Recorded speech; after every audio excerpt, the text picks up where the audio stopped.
Olá, bom dia! Nós vamos falar hoje um pouco sobre o papel do metabolismo lipídico no câncer. O nosso grupo é formado por mim, Maria, pela Valesca, pela Lívia e pelo Vitor. Bom, você sabia que as nossas células precisam de lipídios para sobreviver? Eles são componentes essenciais das membranas celulares e atuam também na reserva de energia e participam até de sinalizações dentro das células. Mas quando se trata do câncer, as células tumorais manipulam o metabolismo dos lipídios de uma maneira bem diferente. Em vez de usá-los apenas como fonte de energia, as células cancerígenas dependem dos lipídios para crescer de forma descontrolada, se espalhar mais rápido e até mesmo resistir aos tratamentos. Nesse vídeo, vamos explorar um pouco sobre como o metabolismo lipídico se torna uma ferramenta crucial para as células tumorais e como isso abre novas portas para terapias inovadoras. Vamos entender como as células cancerígenas capturam, produzem e queimam gordura de maneiras que podem ser decisivas para o desenvolvimento do câncer. Bom, vamos começar falando sobre a captação de lipídios. As células normais do nosso corpo utilizam os lipídios de maneira balanceada, com os nutrientes chegando sempre que necessários. Mas as células cancerígenas, para sustentar o seu crescimento descontrolado e a rápida divisão celular, precisam de mais energia. E aonde que elas vão buscar isso? Nos lipídios. Essas células são extremamente eficientes em roubar gordura do meio extracelular e do ambiente ao seu redor. E não é uma tarefa simples. Elas aumentam a quantidade de transportadores de lipídios em sua superfície, como o CD36, FABPs, LDLR, que atuam como portas de entradas para os lipídios. Esse aumento de transportadores permite que a célula capte os lipídios do sangue, do ambiente extracelular e de células vizinhas, como os adipócitos e os fibroblastos.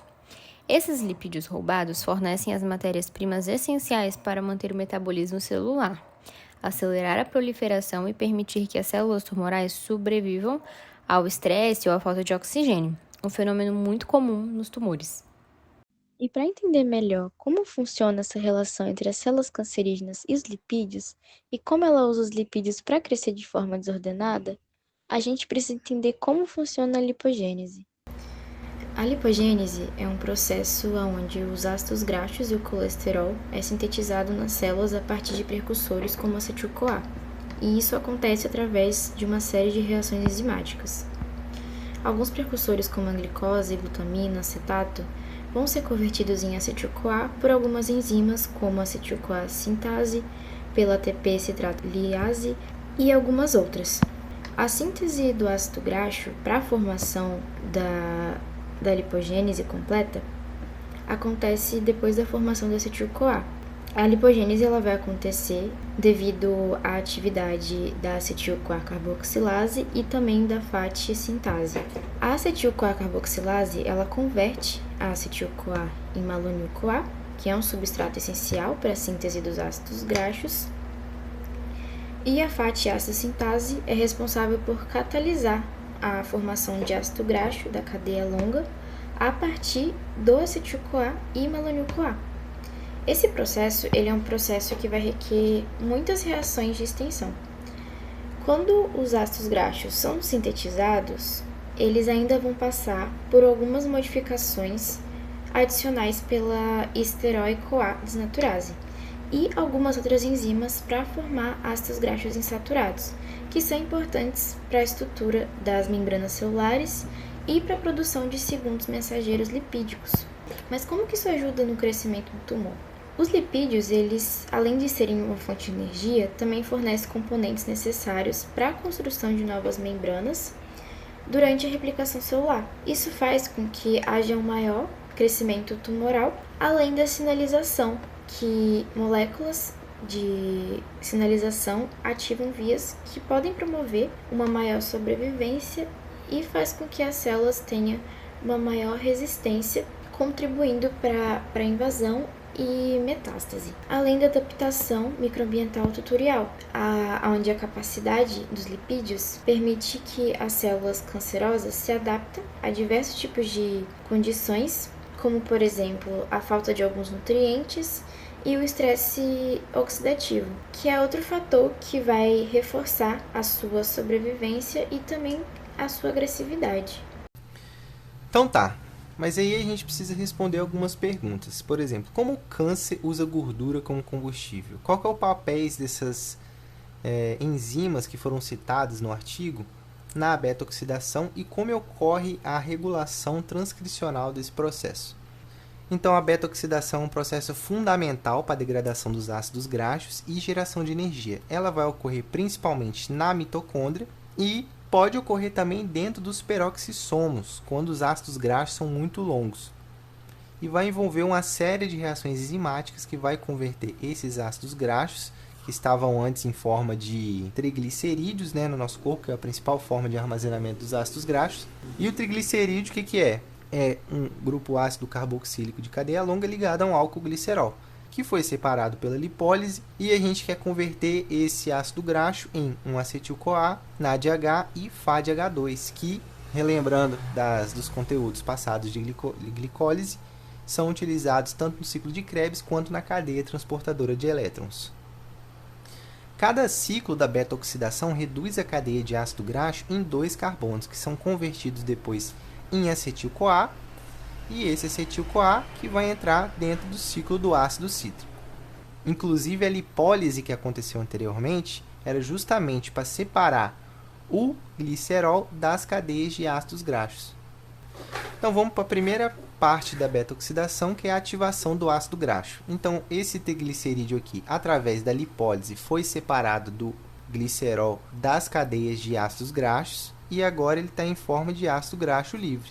Esse ácido graxo livre vai ser convertido em acil-CoA pela ação da enzima acil-CoA sintetase, com gasto de ATP, isso tudo ocorrendo dentro do citoplasma da célula, processo que ocorre dentro do citoplasma, para depois esse ácido graxo poder ser transportado para dentro da mitocôndria.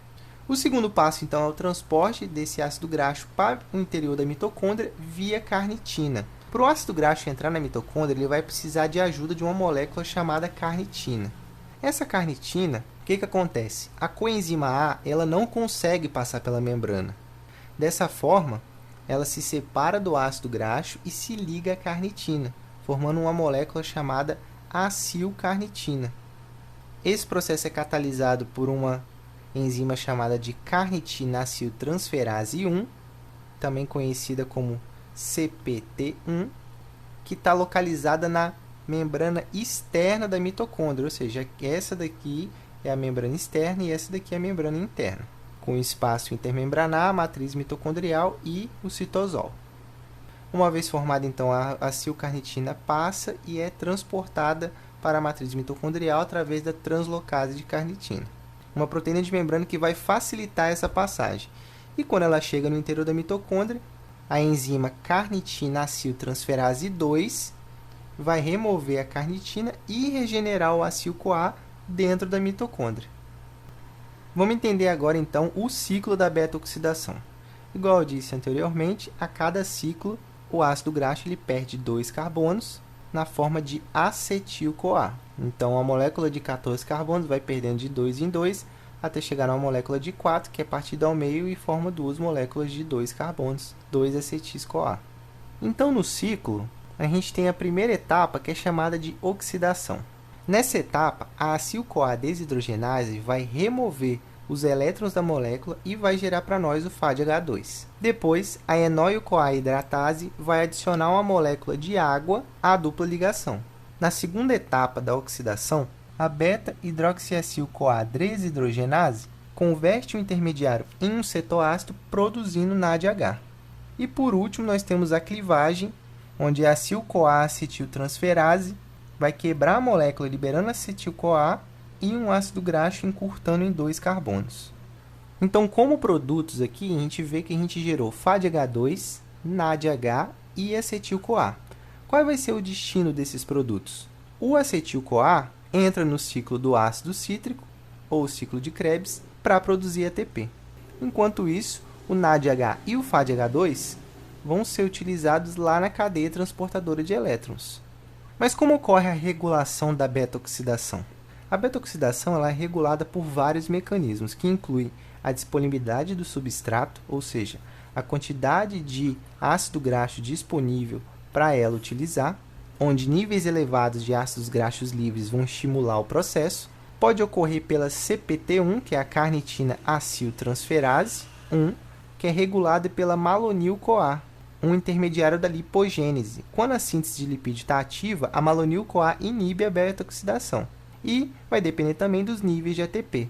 Quando a gente tem um excesso muito grande de ATP, a beta-oxidação diminui, porque o corpo entende que não tem a necessidade de quebrar uma molécula de lipídio para a geração de energia. E tudo isso tem que ser regulado por algum processo transcricional, até porque isso tudo é demandado por fatores de transcrição. Então, até a beta-oxidação é controlada geneticamente por fatores de transcrição que regulam a expressão das enzimas envolvidas. Não sei se vocês lembram, mas os fatores de transcrição são as proteínas que regulam a expressão gênica ao se ligar a sequências específicas do DNA, ativando ou desativando elas. Dentre os principais reguladores, a gente tem primeiro os PARs, que são os receptores ativados por proliferadores de peroxissomos. Eles ativam a expressão de genes da beta-oxidação, aumentando a disponibilidade de enzimas como a CPT1, que é a carnitina aciltransferase 1, a acil-CoA desidrogenase, lá do ciclo da beta-oxidação, e da tiolase, aqui no final da beta-oxidação. Então, como dentro dos PARs a gente tem o par alfa, que se expressa principalmente no fígado e nos músculos, promovendo a beta-oxidação em resposta ao jejum. Temos o par Y, que regula o metabolismo lipídico no tecido adiposo, e o par Rho, que promove a oxidação de ácidos graxos no músculo esquelético. Temos também os SREBPs, que são as proteínas de ligação ao elemento regulador de esterol. Eles podem regular a biossíntese de lipídios, mas podem também modular a beta-oxidação indiretamente via repressão de genes catabólicos, ou seja, inibindo genes que codificam enzimas envolvidas no catabolismo. Temos também as AMPK, que são as proteínas quinase ativada por AMP. Ela é ativada em condições de baixa energia, quando tem pouco ATP disponível, então ela fosforila e inibe a ação da acil-CoA carboxilase, e ela que catalisa a conversão de acetil-CoA em malonil-CoA. Então, vai ocorrer uma redução de malonil-CoA e estimular a beta-oxidação. Também ativa a par alfa, aumentando a expressão de genes da beta-oxidação. E por último, nós temos o FOXO3, que são os fatores de transcrição da família Fox4Red-Boxol. Durante o jejum, ele ativa a transcrição de enzimas da beta-oxidação, ou seja, ele é ativado em condições de baixo nível de insulina e glicose, como acontece no jejum, e ele estimula processos que ajudam a célula a economizar energia, ativando a beta-oxidação e inibindo a síntese de lipídios, a lipogênese. E induz a gliconeogênese. Para quê? Para estimular os genes que aumentem a produção de glicose, que é produzida pelo fígado durante o jejum. Então, ativando a transcrição das enzimas responsáveis na beta-oxidação. Ele também pode controlar os níveis de insulina e os níveis de AMPK. Então, como a gente viu, as células cancerígenas elas usam o metabolismo lipídico para se desenvolver e sobreviver. Mas esse processo ele pode ser interrompido? Sim, ele pode ser interrompido através do bloqueio da produção de lipídios. Atualmente, há uma estratégia de terapia que é baseada no metabolismo lipídico, que está sendo estudado e testado por enzimas. As enzimas estatinas, por exemplo, elas são utilizadas para reduzir os níveis de colesterol, mas nessa situação, ela pode ser útil para bloquear a produção dos lipídios.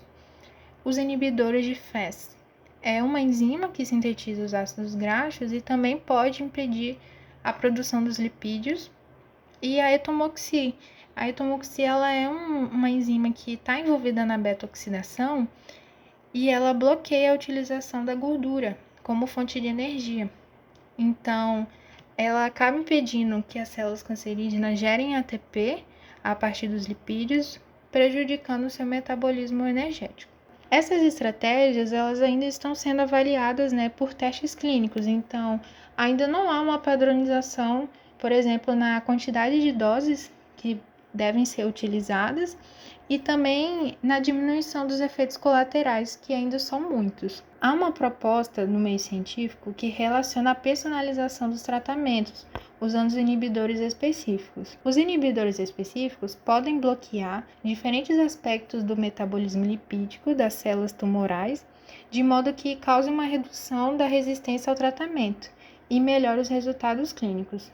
Com isso, pode-se abrir novas possibilidades para tratamentos mais eficazes e menos agressivos, entendendo que esses tratamentos que são baseados no controle do metabolismo lipídico, ele pode ser uma estratégia mais promissora e uma vitória na ciência, né? Na luta contra o câncer.